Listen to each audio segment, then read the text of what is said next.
was a whaleman, shipwrecked far from home. He dreamed of Nantucket Island, the place where he was born. Then one day, far in the distance.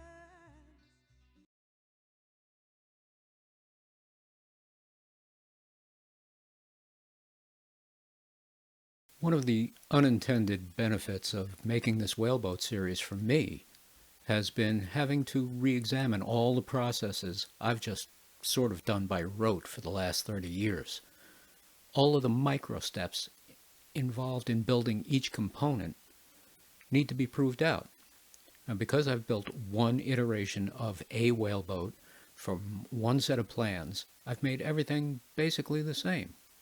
And for the most part, that's been good.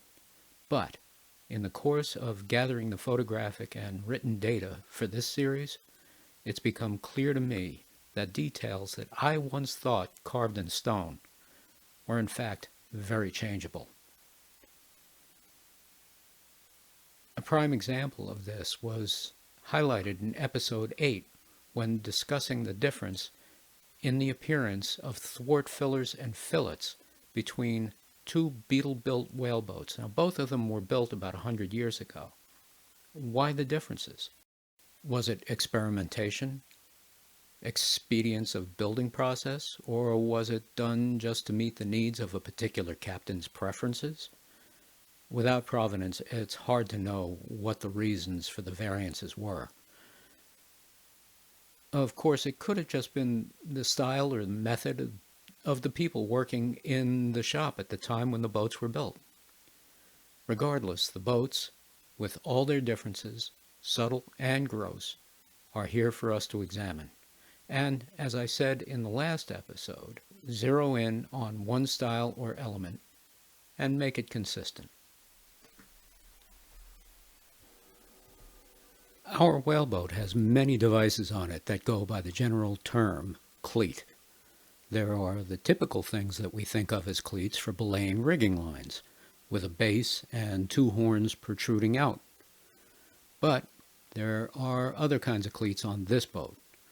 There are standing cleats, peak cleats, cleats for belaying the centerboard rod, cleats for holding the harpoon crotch, and, of course, there's the clumsy cleat.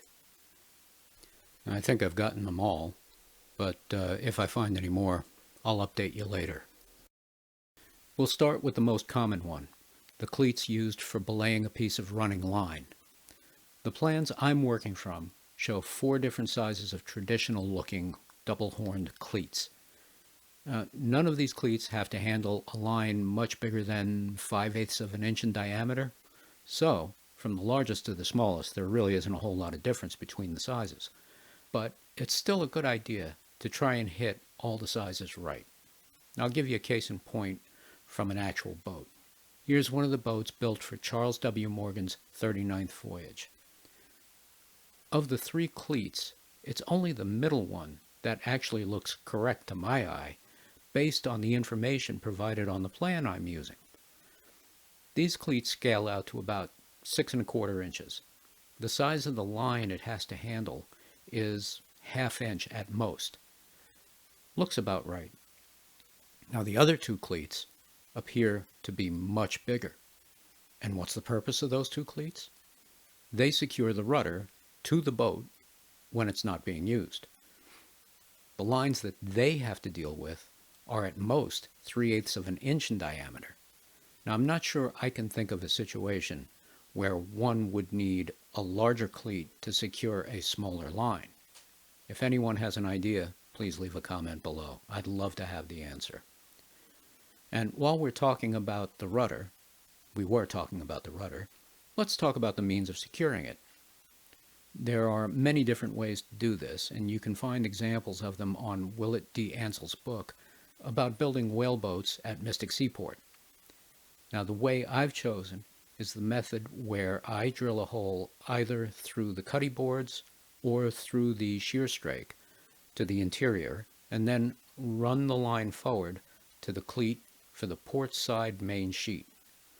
Now, since it'd be a very odd circumstance to be using the sail without the rudder, it makes sense to have the cleat pull double duty when you're not sailing, and vice versa. Now there's another line attached to the rudder. And this is at the upper end, and it runs to a cleat usually somewhere on the lion's tongue or on the cuddy boards.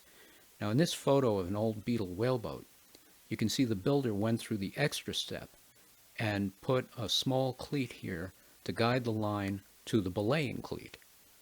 Now some of you might want to split hairs with me on this and call this a fair lead and not a cleat, but from where I sit, there's nothing fair about the way this line leads. So for me, it's a cleat. Now all of this blathering on about the relative size of cleats is just another way of saying there are details which matter to the functionality and those that don't. The trick is to know the difference, and that comes, at least in part, from knowing your subject very well. There's just no substitute for doing the research. Now the plans, whatever plans you're working from, are a representation of one boat.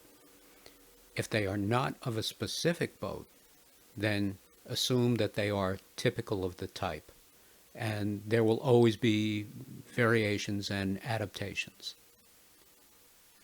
Now that was a very long-winded but necessary prologue just to show you how I make these things. Here it is for real.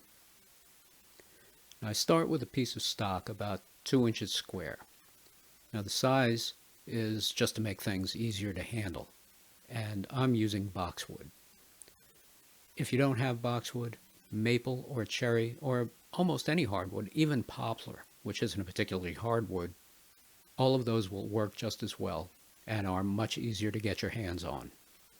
I figure out all the dimensions based on the largest cleat I have to make, and in this case that's 6 3/4 inches. That's the sheet cleat. I'm going to round that up to 7 inches for machining purposes. In fact, that's my MO for most machining. Make it oversized and then work down to the finished numbers. It's always nice to have a little wiggle room. The thickness of the stock that I'm using is equal to the height of the cleat I want to make. So, how do I do it?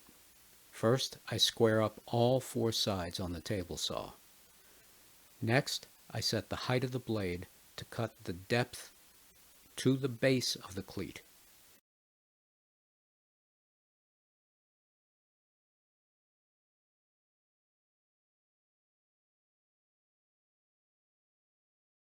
In this case, that's about a 32nd of an inch, and I use a piece of 32nd inch plywood for this. It doesn't have to be absolutely exact because, like I said, we have some wiggle room, but that 32nd inch plywood will work just fine for setting the height.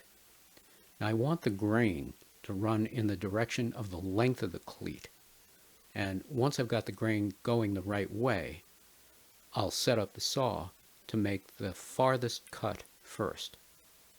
I make a few tests and adjustments. It's always necessary. You never hit it right on the first try unless the Zen is really flowing.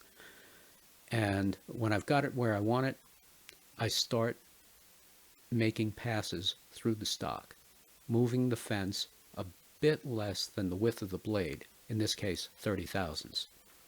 And I go until I reach a pencil mark on the outside of the edge of the base. Now you'll notice I'm using a piece of scrap plywood as a hold down. There are 2 reasons for this. One is it allows me to apply consistent pressure from one end of the stock to the other while I'm making the cut. And the second reason is it keeps my fingers off the blade. Here you can see I've cut the cleat blank free from the rest of the stock. And I clean up all the saw cuts with a chisel and start to impart the taper out towards the ends of the horns. And I refine that with a little filing and a little sanding until I get it down to my dimensions. Then I round over the edges with an emery board with some 220 grit paper wrapped around a dowel. I give the blank just a slight concave surface in the middle. You don't have to do that. I just like the way that looks. and the blank is finished. I now have enough raw stock to cut up to about 1 to 2 dozen cleats, depending on how big I have to make them.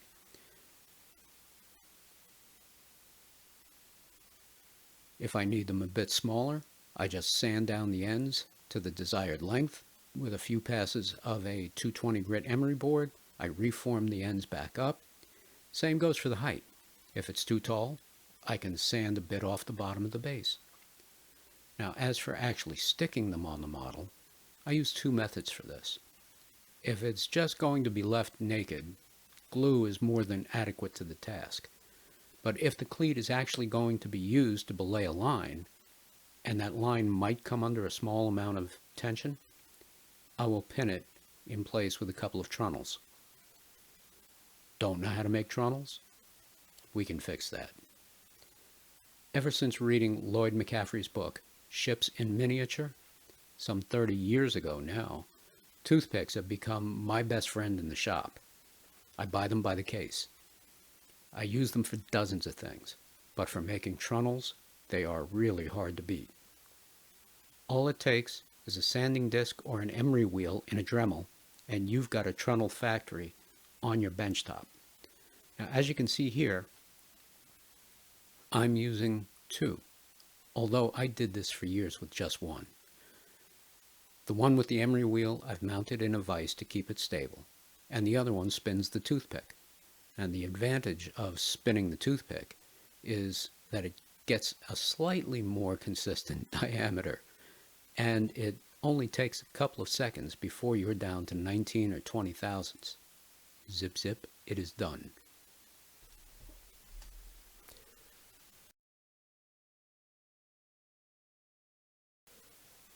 We'll deal with the peak cleats first. 3 of the 5 are mounted below the riser, and the other 2 above.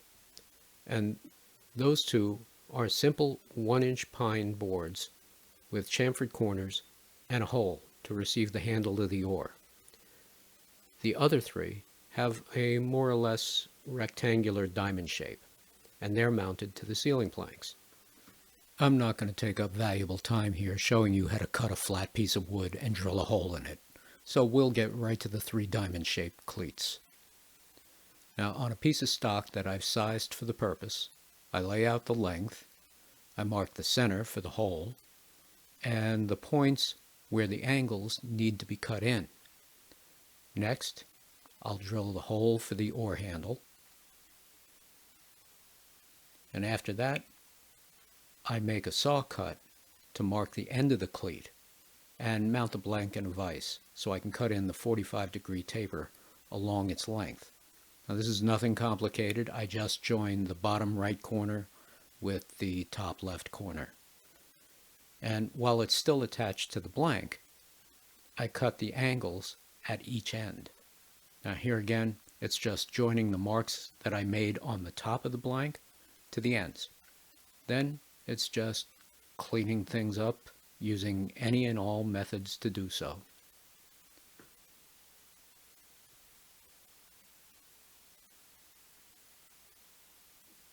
Now the 2 standing cleats are made just like the peak cleats, except that they're longer, and instead of having sharp angles, they have a radius. And these cleats can be mounted above or below the risers, or on the risers. Any of those 3 variations would be acceptable. My plan shows them on the risers, so that's where I put them. The remaining cleats, the one that guides the rudder trip line and the 2 little harpoon crotch supports, will be made and installed a bit later. And since you've seen the photos of them, you know what they look like, so you don't need to watch me make them. I'm going to take us up forward for a bit to deal with some important features that should go in at this point in the build. They are the thigh board with its integral clumsy cleat and the quarter chocks. Now the thigh board is captured fore and aft by the aforementioned quarter chocks on the aft side and the bow chocks on the forward side. The board itself is just a plank into which a semicircular clumsy cleat is cut and the holes drilled for the installation of the kicking strap, the lifting eye, and In the case of this model, the lance tails. Now, I'm feeling a brief sidebar coming on. This will be short, I promise. It's about that last item. Eric Ronberg included lance tails when making the prototype model for the New Bedford Whaleboat kit for model shipways back in the 80s. But even he seemed uncertain of their origin, their effectiveness, or to the extent to which they were used. I mean, I think I've only ever included them on one or two models, like the one in this photo that you see. The popular belief is they were supposed to provide a means for the mate to dry his hands, giving him a better grip on the lance when trying to dispatch the whale. Well, that all seems plausible, especially when you look at this photo from Ansell's book, showing a whaleboat crew from Mystic Seaport being towed along the placid Mystic River at about 6 or 8 knots, judging by the bow wave. But what happens when you're out in 4-foot swells, being towed at 2 to 3 times that speed by 40 tons of very pissed off sperm whale? You think anything in that boat is going to be dry? I'm guessing that's a no. When I built this model back in 1995, it seemed like a good idea to include them. But since then, I've rethought the practice. You could include them, or you could leave them out. Choice is yours. But I digress.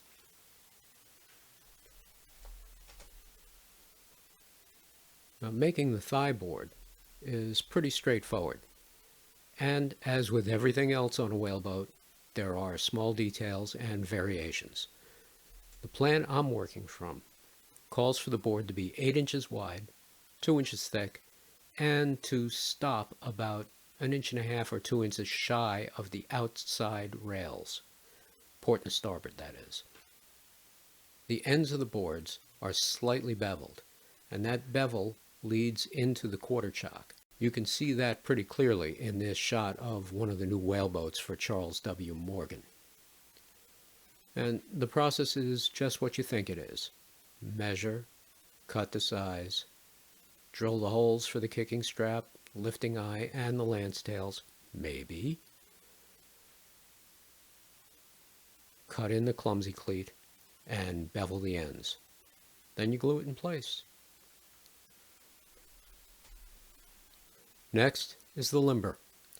On a real boat, this is just a piece of 3/4 inch stock with the grain running vertically. It forms the aft end of the warp box. You don't need to run the grain vertically on the model. But if you do, it really makes no difference. And the only way it would really make a difference is if you're going to leave the model natural as opposed to painted. Now, the quarter chocks are a feature I believe to be unique to whaleboats. I can't recall ever seeing anything like it on other small craft. If I'm mistaken about this, let me know in the comments below.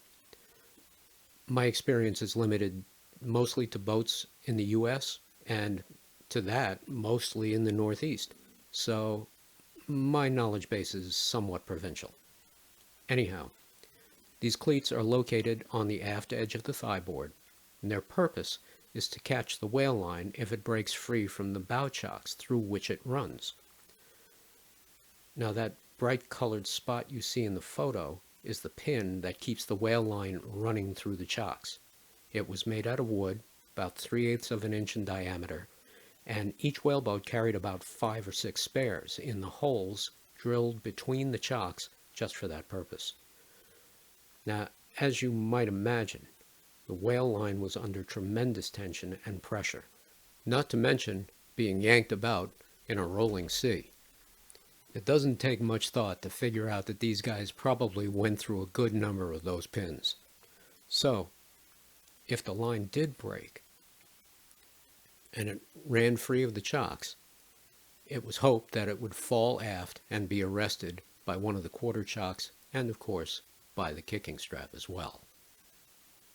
As for making them, I think most of you have seen me fabricate enough stuff by now to know how I work. Size the stock, lay it out, rough cut, and then finish down to final size. Looks like this.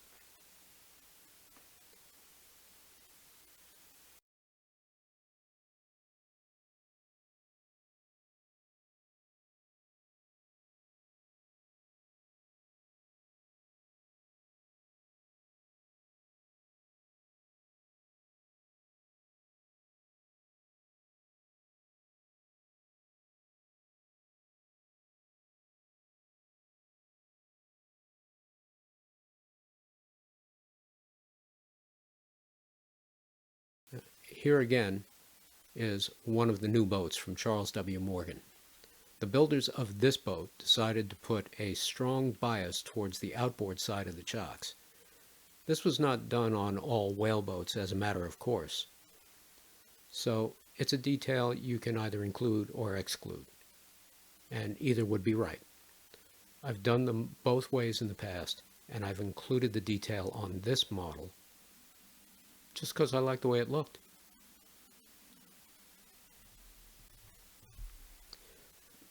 I've already put off doing this for far too long, and from here on out, it's only going to get harder to do a decent job, so I really need to get started on this. Now, some of the foundational work has already been done. Prior to all the details on the interior being put in, I gave the inside of the hull and the frames 2 coats of 50-50 mix of shellac and denatured alcohol.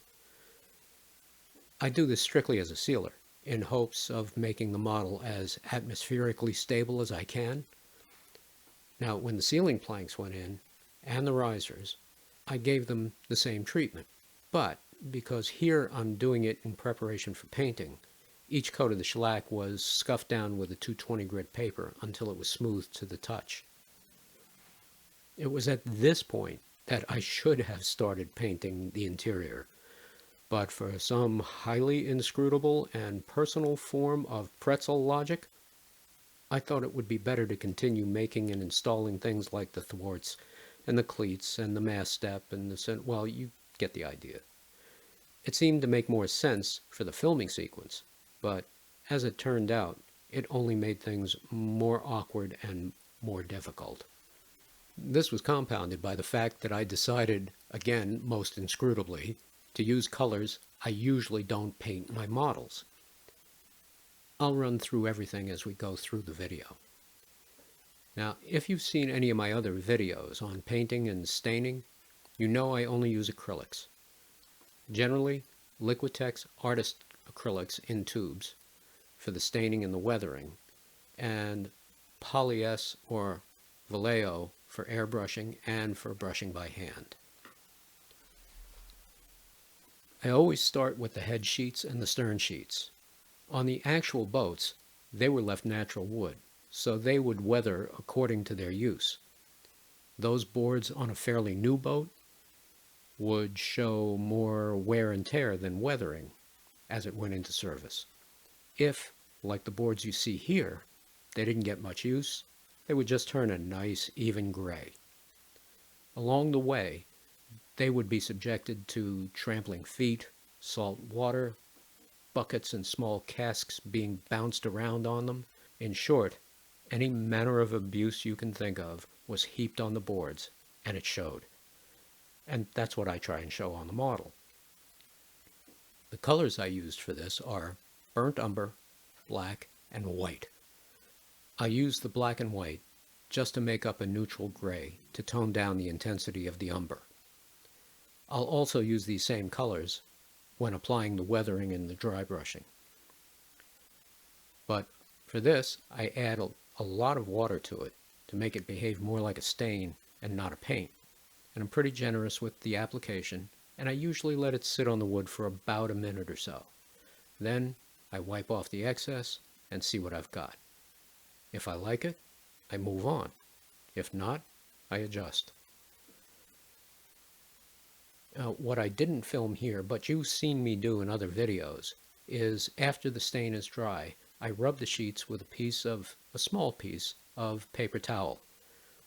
Putting water-based stain on raw wood raises the grain, and before moving on, I need to remove that fur. Now, next is weathering. And weathering is something that, when done well, will add depth, atmosphere, and life to a model. When done poorly, it can turn an otherwise well-executed model into a souvenir shop trinket. This is an aspect of model building where you absolutely have to think in holistic terms. There are a host of questions I always ask myself when I start to weather a piece. What role does the part that I'm weathering play in the overall picture of the model? Will it all be seen, or will just parts of it be seen? How is it used in actual practice? What areas would show wear and tear? And what would it look like? Would it be darker or lighter than the surrounding areas? Would it be something like paint worn away down to the bare wood? Or would it look more like grime on top of a coat of paint? Where would the dirt, grime, and dust and rust have gathered? Or where would it have been worn away or washed away? These are just some of the questions I ask myself when applying weathering. But the most important question to ask is it too much? The best answer to that one is, if you think you did too much, you did. You'll never go wrong by making the weathering on your model understated. Better to have the observer miss that detail than to have them see nothing else. And in truth, they almost never miss it. On a subconscious level, they will note it without necessarily acknowledging it. Now, in the case of our whaleboat, I intend to have all the gear in the boat. So in the final display, there will be very little of these areas actually left exposed. So I could be a bit freer with the amount of weathering. And even having said that, I still may go back and tone it down by putting a light gray wash over the sheets. But I'll make that decision when the rest of the model is all painted and I can assess if it all looks harmonious. Now, when all of this is thoroughly dry, I mask off the sheets to protect them from my less than precise style of painting. Now, the colors I chose for this model are burnt umber for everything below the riser, and light gray for the riser and everything above to the rails. I haven't decided yet what color the exterior or the rails will be, so I'll have to revisit that in another episode. The colors took quite a bit of adjusting before I got close to the look appropriate for the scale I'm in. I took an incremental approach here, making small corrections to the intensity of the paint. And since you can't judge the color until the paint is completely dry, it was a pretty time-consuming process. But after about 3 or 4 rounds of adjustment, I finally got some tones I could live with. Now, I did film all the steps, hoping that the color differences would be visible in the video. But when I reviewed the footage, the first coat looked just like the last coat. So no sense in making you sit through that. You'll just have to take it on faith that the colors look much better now than they did at first. Now, I wanted to try a different color scheme for this boat, partly because, as I said at the beginning, I've been re-examining all the processes, and I thought that that should include the painting as well. But I have to say, I'm not really fond of this particular color scheme. So, on the next whaleboat, I will probably go back to one of my old standbys.